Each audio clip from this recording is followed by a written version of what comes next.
Salut à tous, c'est Valéot. Salut. Écoutez, aujourd'hui on vous fait une petite vidéo rapide et un peu spéciale vu que c'est la première fois qu'on en fait. On va vous déballer tout simplement les Fat Shark HD0. C'est parti.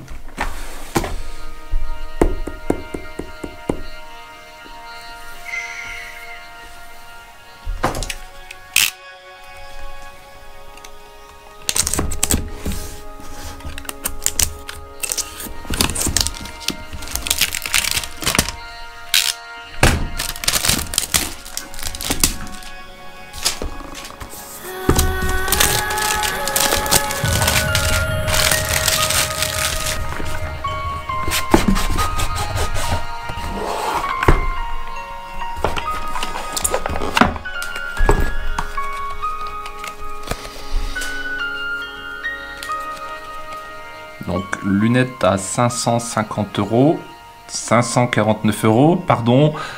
Le manuel, non.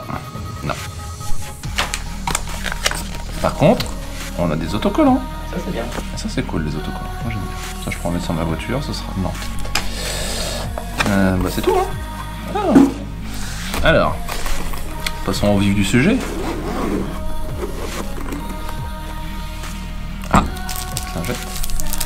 Bon, on s'en fout hein. Alors. Ah. Warning. Pas pris.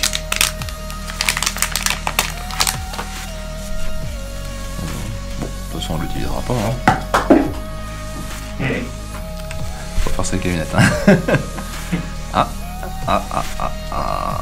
Alors qu'est-ce qu'on peut signaler? Déjà, la première chose et la bonne chose, la mousse est précollée.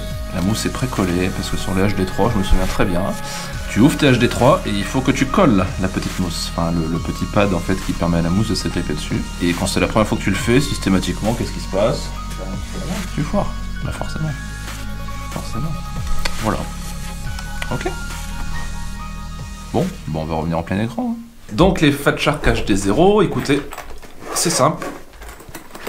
C'est des Fat Shark. Ça ressemble à n'importe quel autre Fat Shark.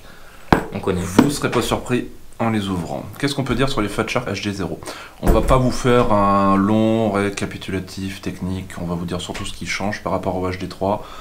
Un écran OLED, des couleurs qui sont donc meilleures, des contrastes plus profonds, un FOV de 37 degrés. Ouais, c'est ça, 37. C'est bel et bien 37 degrés. Une résolution augmentée en 720p. Ce qui est plutôt bon à prendre, étant donné que généralement la résolution de ces lunettes-là sont un petit peu basses. Un DVR amélioré, donc si vous enregistrez vos vidéos, vous verrez qu'elles sont a priori de meilleure qualité. Pour le reste, c'est sensiblement équivalent. On a noté 2-3 petits trucs que je laisse Aude vous présenter un petit peu ce qui change. Ce qui change, c'est la présence de ce petit contour en simili-cuir. Ouais. Qu'on n'avait pas sur les HD3 en fait, parce que nous on a que les HD3 en comparaison, mais c'est déjà installé. Ça c'est plutôt une bonne chose. Ah oui, parce que sur les HD3 c'était une galère. C'était une galère pas possible. Ouais, c'était juste impossible en fait à monter, surtout que c'était les premières montées, donc on n'était pas super à l'aise. Donc là voilà, c'est déjà installé, c'est bien, c'est en cuir, à voir à l'usage si c'est confortable. Tu voulais parler du petit logo? Je sais que tu as vu ça direct. Ouais, un petit logo. Ouais. Petit logo supplémentaire. Alors, sincèrement, je sais même pas s'il était là sur les HD3 parce que le contour était blanc. Ah oui. Donc ça sur blanc, ça se voit encore moins que du noir sur noir. Pas grand chose d'autre de neuf, hein. Visuellement parlant, c'est stricto sensu exactement le même modèle. Donc on peut pas vous en dire plus pour le moment tant qu'on n'a pas installé de module dessus. Donc ce que je vais faire, je vais monter un module LaForge V4 avec Diversity sur ces lunettes là. À partir de ce moment là on va vous faire quelques tests. Donc plutôt que de vous faire un long récapitulatif technique, d'essayer de vous coller des caméras derrière les écrans ou ainsi de suite, ce qui a déjà été fait par Joshua Bardwell, ce qu'on va plutôt essayer de faire, c'est de vous donner un ressenti de pilote, chacun notre ressenti entre les HD3 et les HD0. Je sais qu'il y a pas mal de gens qui ont déjà les HD3 et qui se posent la question de savoir est-ce que ça vaut le coup de mettre à jour, est-ce que ça vaut pas le coup.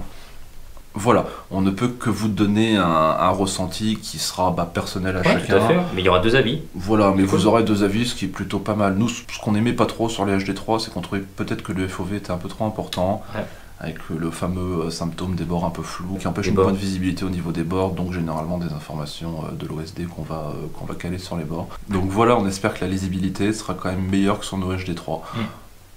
Affaire à suivre, j'aurais tenté de vous dire. Ouais, prochaine vidéo. Voilà. Ça sera ça. Ok. Quelque chose à ajouter, mon petit hôte? Bon, non. Moi j'ai hâte de tester, sans déconner. Eh ben moi aussi. Donc ce qu'on va faire, c'est qu'on va installer le module LaForge V4 avec le Diversity tout de suite là-dedans. Et puis on va regarder ça et prochaine vidéo rapide, En live. normalement. Ouais, en live. Hop. Assez rapidement. Assez rapidement.